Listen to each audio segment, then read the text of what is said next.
The Special Legislation SC/ST Act 1989 in practice is being misused. False cases are filed. What do you say, sir? My pleasant namaskarams. The Scheduled Caste and Scheduled Tribes Prevention of Atrocity Act 1989, which is generally abbreviated and called as SC/ST Act, is a special legislation meant to prevent atrocities against members of SC/ST communities and to ensure their protection. But in practice, false cases are being filed and it is misused. Because as per this act, if a person is going to be arrested and he has an apprehension of arrest, he is not entitled to approach as per the act any court and take anticipatory bail. But you know very well there are so many amendments, and post 2018, in view of the Supreme Court guidelines in Dr. Subhash Kashinath Mahajan versus State of Maharashtra 2018 6 SCC 454, there are some guidelines and safeguards to prevent arrest of an innocent person when a complaint is given under this SC/ST Act. What are the conditions? What are the safeguards? First is, preliminary inquiry has to be conducted before registering an FIR. Second is, sanction of appointing authority shall be there. It is required for public servants before registration. And anticipatory bail can be granted if no prima facie case is made out. So, to protect innocent individuals from harassment due to false and malicious cases, this procedure is being adopted. But Parliament subsequently made an amendment in 2018 stating it is restoring the bar on anticipatory bail under section 18 by making an amendment under 18A. Thereby, no preliminary inquiry is required before registration of FIR, no approval required from sanctioning authority for arrest, and anticipatory bail is still barred. That is why reaffirming section 18. Due to the amendment under 18A, this 18 is reaffirmed. But subsequently in the Kartar Singh versus State of Punjab, in the year 2020 10 SCC 657, the Honorable Supreme Court upheld the validity of 2018 amendment and adopting 18A. But it has held that the Honorable High Court and Supreme Court has got powers under 226 and also under 32 to catch the FIR if there is no prima facie case made out. And bail also can be considered where allegations are clearly false and motivated.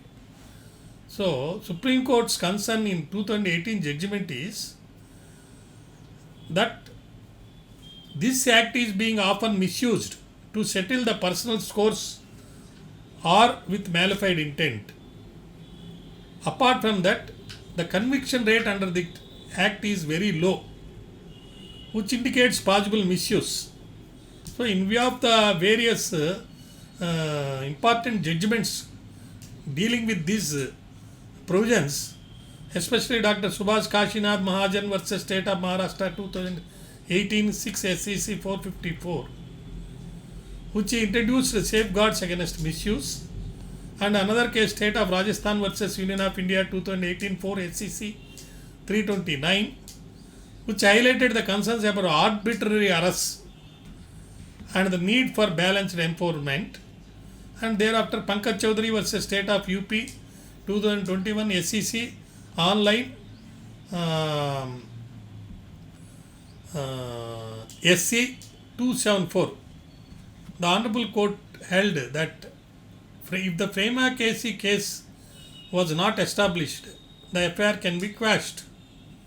So, in the subsequent cases also, the Supreme Court held, particularly Hitesh Verma versus State of Uttarakhand 2020 10 SCC 710. The allegations must be specifically related to caste and intent to humiliate the complainant in public view. These things must be there. You can't file an SC Act case to take revenge for a civil dispute, which is not automatically covered under SC Act unless caste based insult is proved. So protection for the innocent through court decisions and remedies and legal options are being given to the innocent persons against whom these false cases are filed. One is to approach the Honorable High Court and Supreme Court under 226 and 32 to quash the FIRs, and another is by showing that the allegations are vague, motivated, or do not constitute an offence. Not only this, apart from the availability of the right to approach the High Court and Supreme Court for quashing the FIR, regular bail also under section 437 and 439 CRPC can be obtained by filing a petition for granting bail. The complaint, when it appears from the contents that it is a false complaint or exaggerated with the facts. Suppose one has bet a person belonging to SC/ST community. That person can write in the FIR by exaggerating that he referred my caste and abused me with filthy language. So I am entitled for granting protection to me, and so register the case and send him to jail. So that type of cases can be curtailed. Regular bail can be granted if there is no prima facie evidence or false case is filed or exaggerated facts are mentioned.